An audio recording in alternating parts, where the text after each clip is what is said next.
నేను నీకోసమే బయలుదేరాను. ఆ సంగతి ఊహించే నేను నిన్ను వెతుక్కుంటూ వచ్చాను. నన్ను కాదు, సావును వెతుక్కుంటూ వచ్చావు. మనిషిని చంపటం అంత తేలిక అనుకుంటున్నావా? నాకు తేలికే బే. దాదా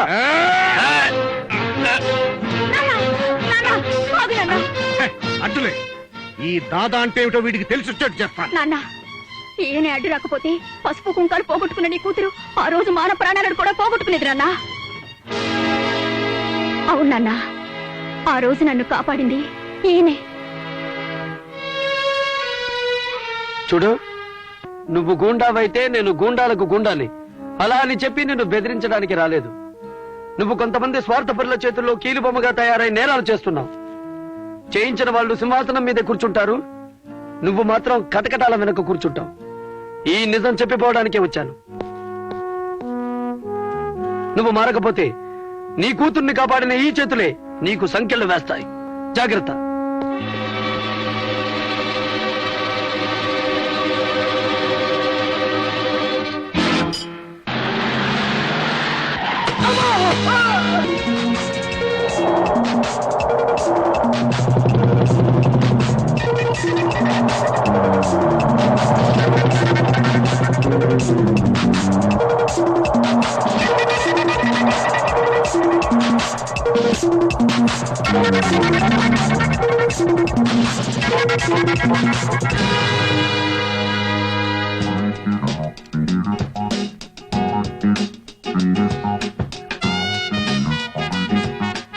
లైసెన్స్ ప్లీజ్. లైసెన్స్ చూపించడానికి నువ్వేం ట్రాఫిక్ కానిస్టేబుల్ కాదు. Of course. కానీ మీరు ట్రాఫిక్ రూల్స్ అతిక్రమించారన్న నేరం ఒకటే కాదు, వస్తూ ఒక మనిషిని గాయపరిచి వచ్చారు. ఆ నేరానికి కేసు బుక్ చేస్తున్నాను. నేనెవరినో తెలుసుగా. తెలుసు. చదువు విజ్ఞానం అన్ని ఉండి మూర్ఖంగా ప్రవర్తించే ఒక ఆడపిల్లవని. కాదు, తలుచుకుంటే నీ ఉద్యోగం ఊడగొట్టించేగల డిఎస్పీ చెల్లెల్ని. మీ అర్హతలేమిటో కోర్టులో చెప్పుకోండి.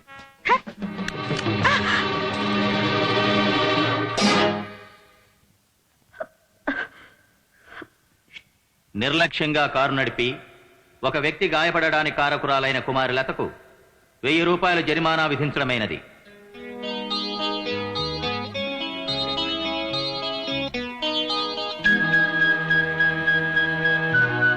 ఫైన్ కట్టించావు కదా, దీనికి బదులు తీర్చుకుంటాను చూడు. ఊరికే శబ్దాలు చేయకండి మేడం, ఇంకోసారి పరువు పోగొట్టుకుంటారు. పరువు పరపతులతో మగవాడు సాధించలేనిది కన్నీళ్లతో ఆడది సాధించగలదు. చూడు నేను ఎలా సాధిస్తాను.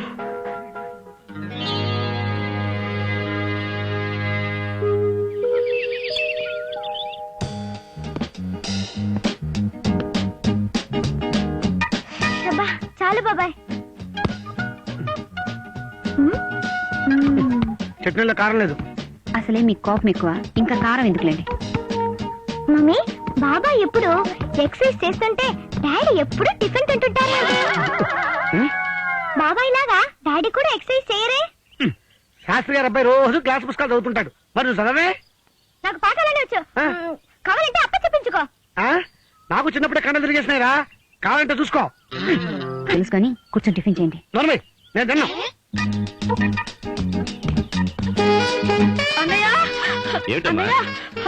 ఇమ్మీడియట్ గా నువ్వు టూటో అనేసి రాజేంద్రను ట్రాన్స్ఫర్ చేయకపోతే నేను సత్యాగ్రహం చేస్తాను. ఏం జరిగిందమ్మా? అతనికి తల పొగరు ఎక్కువైంది. కాకి టోపీ నెత్తినుంటే తల బరువు పెరుగుతుంది కానీ తల పొగరు రాకూడదే. వచ్చింది, నన్ను ఇన్సల్ట్ చేశాడు. ఏం చేశాడమ్మా? నీ చెల్లెలని తెలిసి కూడా నన్ను కోర్టుకు తీసుకెళ్లి ఫైన్ కట్టించాడు. ఎందుకు? చాలా సింపుల్ మ్యాటర్ అయ్యా. కార్ కొంచెం స్పీడ్ గా తోలుకెళ్తుంటే ఏదో కార్ తగిలి ఒకటి కాలు ఇరిగిపోయింది. దానికి 1000 రూపీస్ ఫైన్ కట్టించాడు. అవునా? అయితే ఇమ్మీడియట్ గా 2 టౌన్ ఫోన్ చేసి ఆ ఇన్స్పెక్టర్ లైన్ లోకి రమ్మను. అయితే ఫోన్ లోనే ట్రాన్స్ఫర్ చేసేస్తావా? కాదు, కంగ్రాచులేట్ చేస్తాను. అన్నయ్య.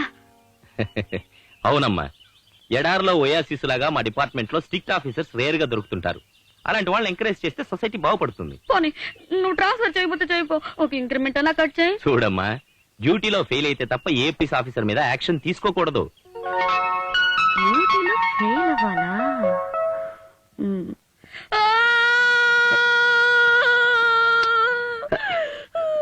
ఎందుకమ్మా, ఎందుకు ఏడుస్తున్నా?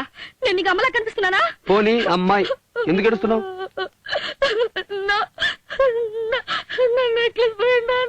నీ నెక్లెస్ పోతే నా దగ్గర ఏడుస్తావు ఎందుకు? వెళ్ళి లెటర్ కంప్లైంట్ ఇవ్వు.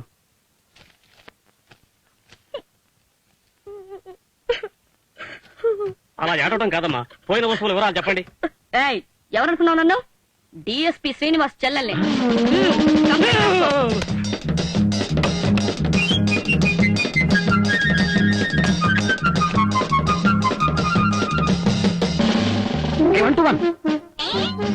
ఏం పోయిందమ్మా? టోపీ పోయింది. డిఎస్పి చెల్లెలు గారు, ఏం పోయిందమ్మా? నా నెక్లెస్ పోయింది. అది మా అన్నయ్య నా పుట్టినరోజుకి నాకు ఇచ్చిన ప్రెజెంటేషన్. రేపు పొద్దున్నలోగా దొరకకపోతే నేను మా అన్నయ్య మొహం చూడలేను. రేపు 12 గంటల నేను తీసుకొస్తా. 8 గంటల్లో తీసుకొస్తానమ్మా. గంటలో తీసుకొస్తామా? నిమిషంలో తీసుకొస్తానమ్మా. నిమిషంలో నీ జోబులు ఉందా? చిచి, మరి అలా అంటే చూడండి అమ్మా, మీరు నిశ్చింతగా ఇంటికి వెళ్ళండి. మీ నెక్లెస్ మేము తీసుకొస్తాం. మీరందరూ ప్రామిస్ చేస్తున్నారు సరేనయ్యా? అసలు మీ అత్తయ్య గారు మాట్లాడరేంటి? ఆయన ఒట్టి మాటల మనిషి కాదు, చేతల మనిషి.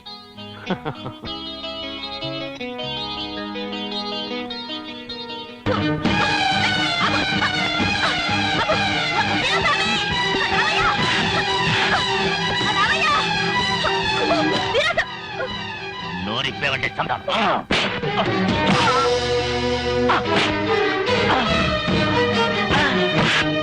Get the phone. Come on.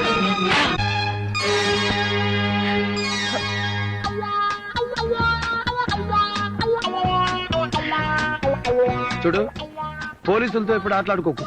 దొంగతనమే కాదు, దొంగతనం జరిగిందని అబద్ధం చెప్పడం కూడా నేరమే.